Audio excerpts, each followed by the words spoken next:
Hey guys, and welcome back to another book video with our two favorite book nerds, Amy and Kelly. Today we're doing another recommendation video for you guys, and we're going to be talking about books that we think deserve more love.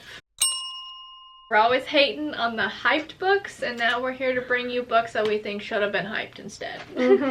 Yes. Yeah. Or to let you know what books you're not hearing about. Yeah, you need like to hear about these books so you know to go read them. Yeah, there's so many good books out there. There are. That no one talks about. Get off the hype train, people. Get off the hype train. Yes, please. Your stack's bigger. You want to start? My stack's bigger.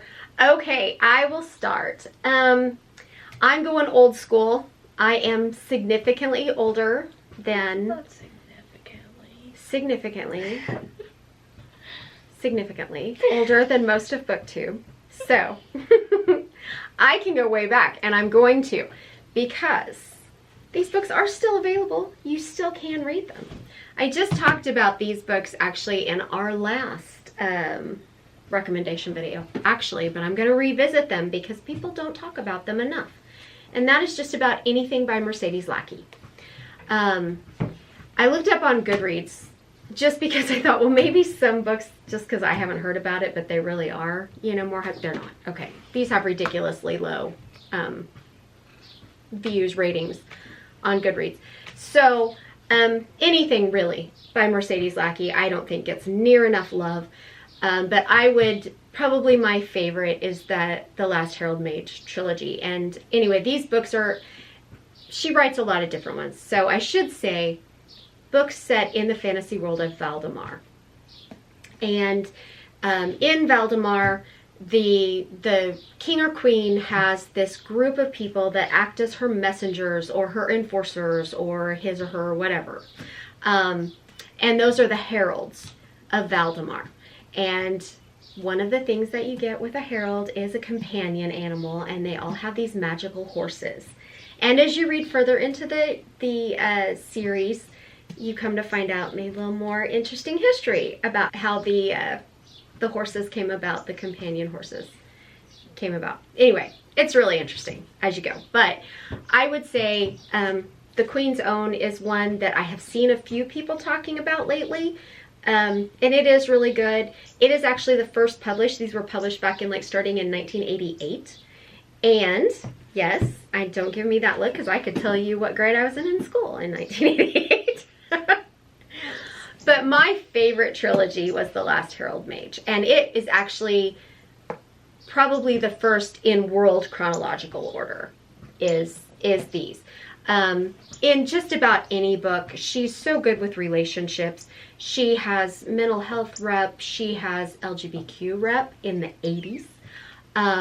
Again, the found family, the companion animal, there's how she deals and writes about trauma. All set in this world where there's political things going on. There's magic, of course, because you have the companions, and in this book, The Last Herald Mage. So there's magic in that way too. Yeah, she just how she writes, just against the backdrop. Sometimes in some stories there's wars going on. In some stories it's not all out war, but it's more like tension between two countries or political intrigue or what have you. But yeah, I just think they're really good. I don't think enough people read them because I think when you start getting into fantasy, or maybe even into fantasy, coming into it after these books were written, like in the late 90s, the early aughts, what have you, or further in, you don't often look at the older books because they're just not on everybody's radar. You're reading the new releases and such. Or when you think about classic fantasies, it's like Robert Jordan, or in some case Brandon Sanderson, or Tolkien, of course. Everybody knows Tolkien, or C.S. Lewis. But there's a lot of really good older fantasy too. And some of it has not aged well, but some of it has. And these are good. So, there you go. There's my first one. As if I haven't hyped this book enough. The Undertaking of Hard Mercy by Megan Bannon. This was her debut, and it's so good for a debut. Yes. But I agree, it is not on very many people's lists. Yeah, no. I hadn't heard of this book until you had talked about it, and when I finally did read it, I was just taken aback by how absolutely amazing it is. Obviously, y'all have seen, I've talked about this multiple times.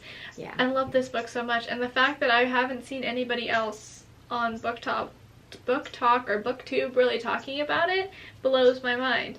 Because it is so freaking good. Oh my gosh, I think this is one of my favorite books of all time. Quite frankly, like, it's so good, and it's a beautiful book. Look at it. The cover's great. Yeah, it's one that's just gonna take you on an emotional roller coaster, and you're just gonna like want to give everything to these characters. Like, they're just so amazing. And it's a really cool world too. Yes. I don't think the world was built enough, but she's got more books coming out in the same world, so I think it will come. Yeah. But yeah, it's a cool world too. Yeah. So definitely go read this one. Yes. Okay, I'm going old school again. And I long since lost my dust cover for this book, but it is the Hound and the Falcon trilogy by Judith Tar. And you can tell how much I've read this book because you can see the spine just going wonky. Maybe we can find a picture of something to put up. So I can't even really tell you what the names of the individual books are because they're on the dust cover, which I don't have anymore. But anyway, Judith Tar in general, by the way, she wrote so many good books. There was another series of hers called Avarian Rising, which was also really good, but I don't know what happened to my copies of those books. So I've read this one a lot more because I still have the books. But this is actually all three of the books. So they're really not that big, easy to read, but they are surrounding this character named Alfred. And it is in medieval England, and Alfred was left abandoned at a monastery. So he was raised by the monks until it became obvious that there was something not quite right with Alfred because he reached a certain point and quit aging. So everybody knew that he was some sort of fey creature, but he was just like an open secret in the monastery, and he became a monk and everybody just kind of accepted it. So he just turned into a scholar and a teacher at this monastery. So as it goes on, at this point he's been there long enough that like his best friend growing up is now like the head monk. I'm not sure. In a convent, it would be Mother Superior. I can't think of the name of like the guy. Anyway, he's the leader of this monastery, and he's like in his 80s. And yet here's Alfred still looking very young and all of this. But one night, there's a knock on their door, and there's a traveler, and he's been hurt. They come to find out he was attacked, and it is the same people as Alfred, and that's the first time he's ever met anybody like him. And come to find out, this person had been on a special mission and had been kind of clandestine spy-like stuff and had been attacked and really hurt badly enough that he cannot travel to London to kind of inform the king of things going on. And so he asked the monks if they will send someone for him. And the obvious choice is Alfred, because Alfred's friend going up, who is now their lead guy, which that's so bad that I can't think of what that is. He thinks, you know, you've been cooped up here, we've been protecting you and hiding you. I think it's time that you went out into the world. And along with Alfred, he sends one of Alfred's best students, Jehan, goes with him. And as shows up along the way, there is another one of Alfred's people, a woman who shows up looking for the guy that got hurt, looking for him and being all crazy and like, where's he at and what happened to him and all this. So she ends up going along with them too. So that's how Alfred gets out in the world and starts to experience things and goes on this massive adventure. Throughout the books, he travels.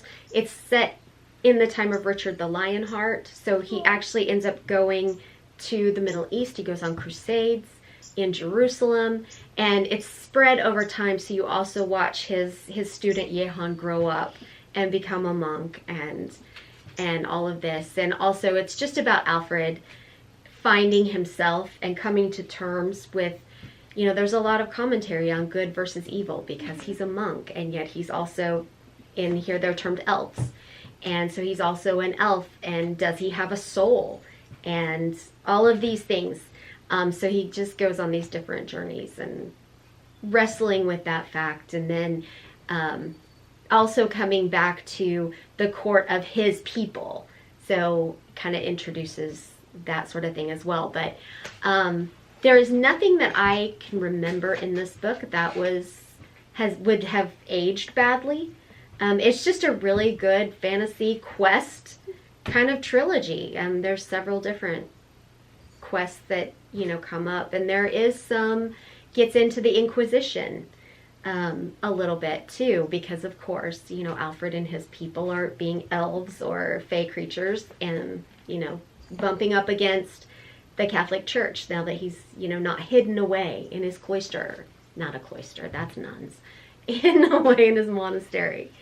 So anyway, just a really good, again, old school, high fantasy quest kind of books. Really good. Or anything, again, by Judith Tar. Next, I have Imaginary Friend by Stephen Chbosky.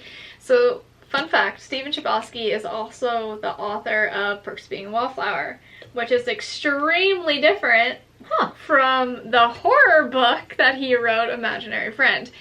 And I actually think that he is a better horror author than he is fiction, whatever you would classify Perks of Being a Wallflower. That book was, it was okay, but this book, it was so good.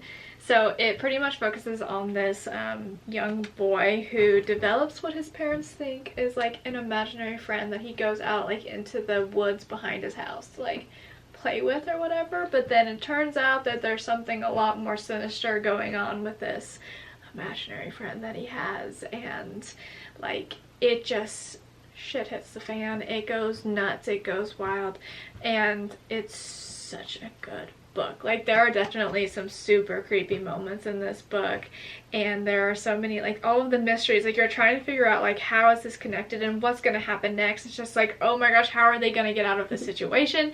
It's so good. It's so good. Like it's kind of a chunk of a book, but I read this book so fast. Like it did not even seem like it was this big at all, and I feel like that just tells you how great this is. Nothing good ever happens in the woods, people. Facts. Facts. Okay, so this author is well known. It's no kind of hidden gem here, but I think her older books are, and that's T. Kingfisher. So I looked, and like, you know, things like What Moves the Dead and those have like well over 100,000 ratings. But then you get to books like Sword Heart or The Wonder Engine or Clockwork Boys, and it significantly drops down to like some of them are 10,000 to 20,000 ratings. So significantly lower. They are older, her older works. Not old school though, because these were written in like 2018. But Sword Heart and The Clockwork Boys and Wonder Engine, they're all in the same world. So these two happen first. Yeah, these two happen first. And I've talked about these in different videos before too. But there are two countries that are at war, and one of them has these things called the Clockwork Boys, which are big, like magically driven automaton bashing machines. I mean, they're just huge. And so the other country sends this team of people into, like, to infiltrate and find out where these are being made or created, or if they were a wonder engine that was found and brought back, like, animated, how it was all done. But this team, because it's basically a suicide mission, they got criminals to do it, because, you know, they'd already sent a couple different teams and nobody ever heard from them again. But kind of going along with them is this monk who is wanting to make contact on one of the other teams. Another member of his order had gone in and then never heard from him again. And so I've got a monk thing going on. Yeah, I'm just like, I see a trend here. There's a trend. So anyway, he's going along, and just so funny because this like particular group of monks, there's a lot of gods in this world, so there are a lot of different like groups of monks and stuff, but these ones in particular are very scholarly, and they've like really isolated themselves, and they have very interesting ideas about women, and the leader of the group is a woman, so it's just really funny. Like, he won't sleep in the same room as she is because of her female exaltations. It's just really funny. But anyway, it's just a really good quest story here. And Sword Heart is about this older woman. She's widowed, but she was left with nothing. And so the uncle of her husband, I think is how it went, the uncle of her husband took her in to be his housekeeper. Well, then he dies, and he leaves his entire estate to her. But his family gets all up in arms about it, and things happen, and she ends up with this sentient sword that whenever you draw it, the sword, a knight appears to fight for whoever the sword bearer is. And because of things that happened, they had to go on the run. And so they go on a little quest, road trip, to find help for her to legally come back to claim her inheritance and be able to help out her nieces with some of the money so that they can make good marriages and all of that. And so that's kind of what that is. And it's, again, same world, so you kind of get a little bit more. Like I said, there was all kinds of different gods in these worlds, so you kind of get more of the different temples and things in this world. And this one especially, there's a little bit of romance in this one, but this one is definitely like a fantasy romance kind of book, and it's so sweet. They're so cute together. I just love it.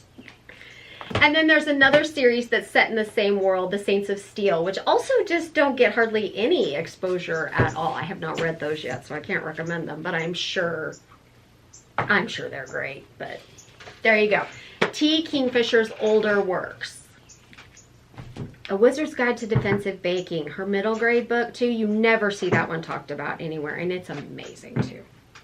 Okay, I'm done now. Gods of Jade and Shadow by Sylvia Moreno Garcia. We had this as one of our book club books at one point in time, and so it's one that we've talked about multiple times before. But this book, for being a Sylvia Moreno Garcia, it doesn't get the love. Just like your T. Kingfisher books, this is one that's definitely not talked about near enough, I think. I think it's better than Mexican Gothic. To be honest, I would throw that out there. It'd be a close. It's better close. than the beautiful ones. Oh, 100%. 100%. But yeah, it's just like a really fun adventure story that has a really cute little romance in it as well. Oh my gosh, it's done so well. It's like a slow burn romance that's just done perfectly. And there's like tons of like moments where you're going to be laughing throughout the adventure, and just like little fun things here and there, while also having an aspect of like danger and like, oh my gosh, how are they going to get out of this one, and are they going to survive, and all of that. It's just, it's so much fun. So I should probably say what this book is about.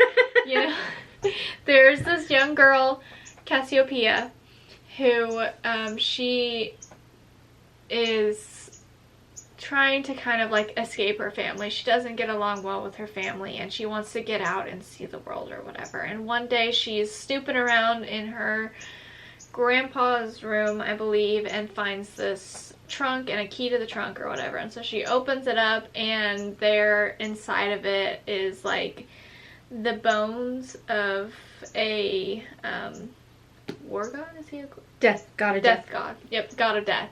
And so she, when she opened the trunk, she like pricked herself with one of the bones, and then it became like a part of her.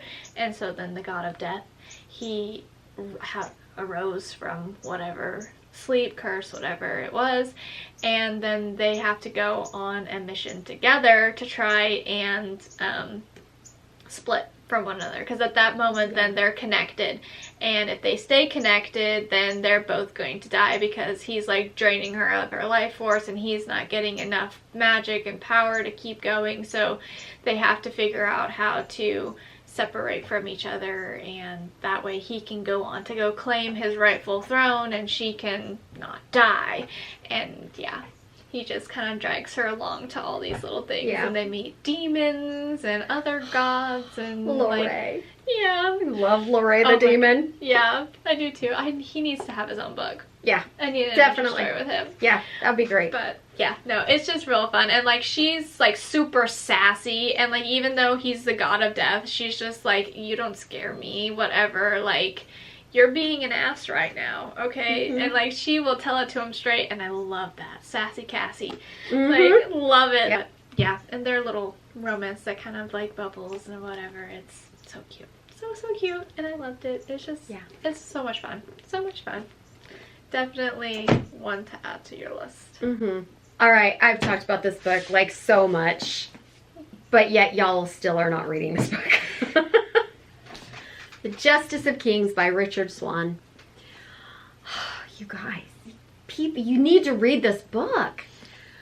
So this is set in a fantasy world, so it is another world, high fantasy, and in this world the king has justices which travel around, and they are like I said, in the Old West, when you had the circuit judges who were the judge, jury, and executioner, that is the king's justices. Their purpose is noble. I mean, to go out to the outlying areas that don't have, you know, connection to courts or whatever, and bring the king's justice to the people. But it still is pretty debatable about that system, because it is just one man who is judge, jury, and executioner, and should, you know, one man have that kind of power? But anyway, he does in this book. And the one we follow is Sir Conrad von Balt. And we're being told Sir Conrad's story through his assistant Helena, who is a young girl at this point, but the story is being told by her in the future, so as an old woman. So even though Helena is really young and doing stupid stuff and kind of coming into her own, it's safe from being really annoying, because you've got older Helena coming in going, yeah, that was really dumb of me to do, or I was really being obnoxious right there. But you get to see how Sir Conrad goes in and investigates, and, you know, will have, you know, a trial and make judgments. And you get to see how that all operates through the eyes of his assistant.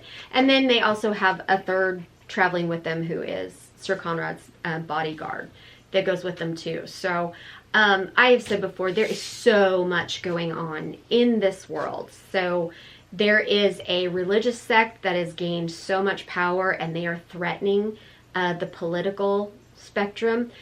These justices all have magic, and they all have like a different kind of magic.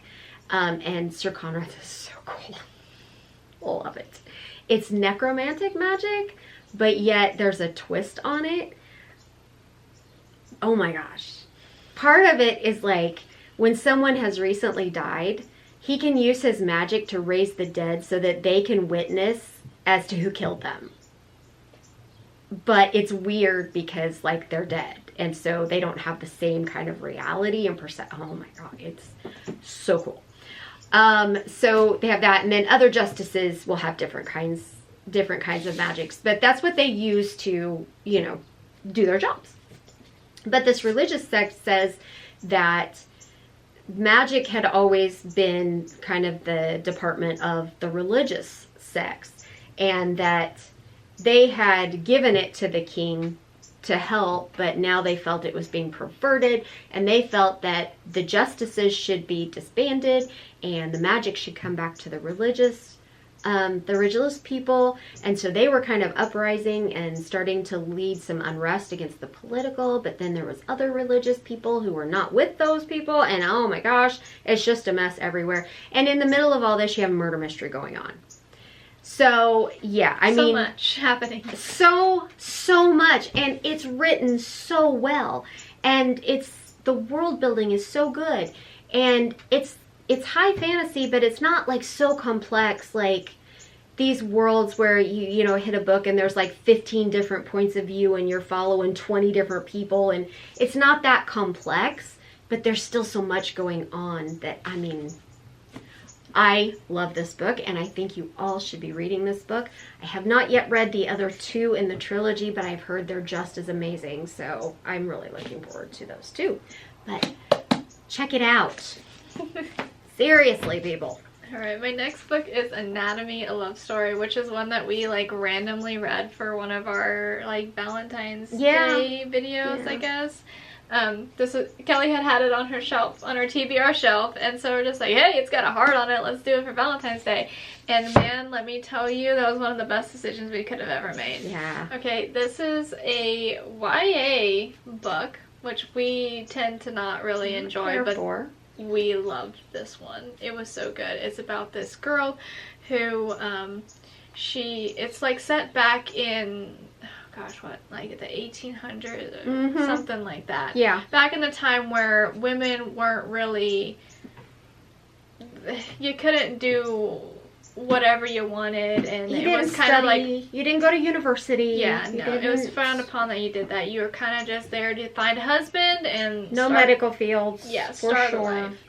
And our main character in this book is like very interested in medicine, and she wants to like perform autopsies and like do all of that stuff and become a doctor. Yeah, she wants to be a surgeon. And so she is like sneaking around secretly going to this like medical college for boys, and then comes out that the professor actually knew all along that she was a girl, and they strike up a little deal where he'll let her continue to take the course or like train or whatever if she could do something. I don't remember what it was, but she had to pass the test. Oh, that's right, she had to pass the test, but she wasn't allowed to go to the class. But if she could pass the test through her own study, then he would allow her to come to classes after that. Yeah, that's what it was. But yeah, and while she's there, she meets a grave digger, I guess, who... A resurrectionist. A resurrectionist, yeah. He digs grave robbers. Yeah, yep. Digs up bodies and then sells them to the highest bidder, pretty much. And yeah, there's some magic involved in this that was just kind of like thrown in there as like a bit of a unexpected. Twist. Yeah, I was not expecting it at all, but I absolutely loved it. Like, it was done well. It wasn't just like randomly thrown. It was worked into the story like so well. Yeah, it was. And the little love story that's in here is like super cute and adorable and just like, oh my god, my heart. Oh, I know. Yeah, like this is one that you're gonna have to immediately go and read the second book. It's a duology, so you'll have to go read the second book immediately after finishing this one, because oh my gosh, my heart. Even though I haven't. I have it, but I haven't read it yet. Yeah, the heart just was But yeah, it does end on a I was just floored. Yeah. By the ending of this book. I really was. I did not see that coming. Yeah, no, I didn't either. But it's just so good. It's so good. It's like very much like Stalking Jack the Ripper. So if you like that series, then definitely go and read this, because the main character gives off Audrey vibes like none other. I absolutely loved it. And she's just like so confident in like her abilities, and she just knows that this is what she wants to do, and she wants to help people so badly, and it's like all of that passion and everything just comes through the pages so well, and I just yeah, it does. It's so good. Like, it really was. Like, oh yeah. And then just go read this one, and then immediately go read Immortality, and yeah, you'll be happy camper. Happy camper. Like, good job, Reese, for picking it for your YA book club. Yeah. Just wish there wasn't a permanent sticker on the cover, though. Yeah. Hate permanent stickers. Okay, here's another one that I talk about consistently, because everybody should be reading this book. And that is The Ballad of Perilous Graves by Alex Jennings. Oh, this book's so whacked out. So this is set mainly in an alternative New Orleans. and it is where Perry Graves lives with his parents and his sister. And this world, this alternate New Orleans, is fueled by music. That's what fuels their magic. And there are, like, the biggest source of this musical magic are these living songs. There's 5 living songs. And they are under the care of this one particular person. And who is a skeleton that plays the piano and, like, appears randomly. Like a ghost kind of thing. Oh my God, it's whacked out. Anyway, this guy, and whenever he, like, shows up and he's playing his piano, you have to dance. It's like a magical impulse. You have to dance. But anyway, he appears and he is recruiting Perry and Perry's friend Peaches and his sister Brendy because someone is trying to destroy this alternate New Orleans and Nola. It's called Nola. Trying to destroy it by stealing or kidnapping these living songs and killing them. And so he's trying to recruit the kids to get the living songs back. So that's kind of the basis of it. And so Perry and his friends, they go off and try and figure out kind of what's going on, who is doing this, and it leads them through all of these different... There is so much imagination in this book. It is just insane. Insane. The ones that always pop to my head are like got like taxis in the sky or trains. There's trains in the sky. The living songs, of course, and of course the God, I wish I could remember this guy's name. It's been a while since I've read it. The guy that appears playing the piano. And then there's graffiti, and like it comes off the walls and it like will float down the road, and if you like get hit or it like passes through you, then you get like this drugged up like fever dream thing that happens to you. It's so wild. There is also scenes that is set in our world, New Orleans, about these 2 brothers. I think they're brothers, or are they friends? I don't remember. But anyway, because of what this person is doing to try and destroy Nola, kind of the barrier between the alternate and the real is thinning. And so this one guy is like getting vibes kind of from Nola, so he's able, like, his graffiti is coming to life in the real world. It's an alternate world, and I don't know, there's just all these little twists and turns. And Perry's sister Brendy has some of the best dialogue. I just love her voice in this. But I mean, like I said, it's just a whacked out crazy world. And they go all the way through Nola trying to figure out, you know, what's going on, and just the imagination. The thing I will say about this, though, I was confused probably through most of the book about what exactly was going on. So you just kind of have to like go with the flow. I think one of the blurbs on the front called it a fever dream, and I can see that. It does wrap up in the end, but there's a whole lot of the magical elements that are just kind of thrown in there. I kind of felt like Alex Jennings decided that, hey, this is a place I'm going to dump every good idea I've ever had into this one book, whether they have anything to do with it or not. So in a way, it's really great because there's a lot going on, but in some ways, there's just stuff that just really doesn't matter. But except for pure entertainment. So, and the cover. Love it. And it's about New Orleans. 2 of them. And I just never see anybody talk about that book. Never. We should have put a light up. I didn't think about it until now. It's getting dark. We're starting to look like... Yeah, like we are skeletons. Like we are skeletons, yeah. That's okay. Yeah, we're almost done. Video, we're almost done. We'll just keep zooming in and out. See? But we have Anna Dressed in Blood by Kendari Blake.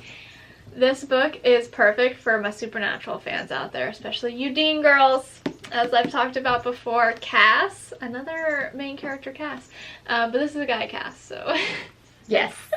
And not like... Oh, I'm so sorry. You're alright. And not like Castiel either, but... No. No, so Cass in this book is definitely 100% like a teenage Dean Winchester, and I am obsessed with him in this book and the other book as well, but definitely in this one. He is on a mission to try and save this ghost girl, Anna, who he ends up falling in love with, and trying to keep her out of hell, pretty much. And just, yeah, save her in that way.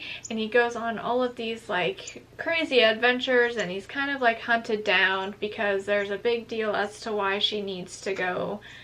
He can't help her and all of this stuff. I don't want to spoil anything. So there's just a lot of action and adventure, and there's also that little hint of a romance in there, and I just, it's such a good book. Like, it's so good. I devoured this book when I read it the first time, and it was another one that I got recommended by Kelly. Yeah. She's like, hey, teenage Dean Winchester, and Here I'm like, you go. Sold, okay? It's just so good. Just give it a read. And Anna's a badass.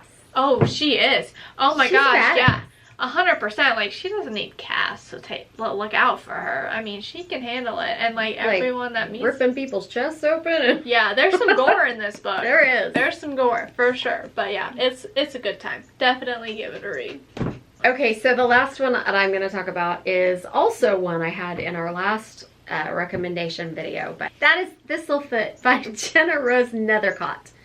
And the only reason that I knew about this book to start with was because on Instagram I follow the publisher, and so I saw when they were kind of doing their blurbs about new releases coming out, and I saw it and I thought, hey, that looks pretty good. And then it ended up being a book of the month club pick too, so I was like, oh hey, give me that. And then that was it. I'm like, just didn't see hardly anybody talking about this book. I didn't see anybody reviewing this book or anything, and I think that's just so sad because I love it. I love this book. So this book is about the Yaga siblings, and yes, as in Baba Yaga, the Russian folklore. It is Valentine and, I don't have my glasses. Oh, they're right here. Yes, I do. And what is his name? Isaac. Valentine and Isaac. Valentine, brother and sister. But they have been estranged for a long time. Valentine is kind of the responsible one. You know, she got training and she got a job. She's a very talented woodworker, but she doesn't work with puppets anymore, which is a thing in here. And Isaac is just, well, he's a hobo. I mean, he just travels around, does what he needs to do, jumps trains. Some of what he does is criminal, and that gets him into a bit of hot water. And about the time he's getting into a little hot water, he gets this notice, as does Belle, that they have received an inheritance from their grandmother, and it's coming all the way from Russia. But in order to claim their inheritance, they have to show up together to receive it. And so the two siblings who haven't seen each other in years, never talked, had to get together to go do this. And there's some family drama that is, you know, behind them being estranged, so it's kind of tense. But what they find out is it isn't property or it isn't money. It is a sentient house on chicken legs. So if you know the Baba Yaga folklore, that is her house. So this is really an expansion on Baba Yaga. But not just, it's a twist. I'll say that. It's a twist. So anyway, immediately, Belle wants to move into this house. She wants to keep the house. She wants to move into it. Isaac wants to sell it and get the money because he owes people money. And so they're already arguing over it. So Isaac proposes that if they go and travel around America putting on a puppet show, because that's what their parents did. That's how they grew up, was in this like traveling troupe of entertainers. And so Isaac says, let's get out the old puppets. And of course, Belle doesn't want to do it because she's got a thing going on with puppets.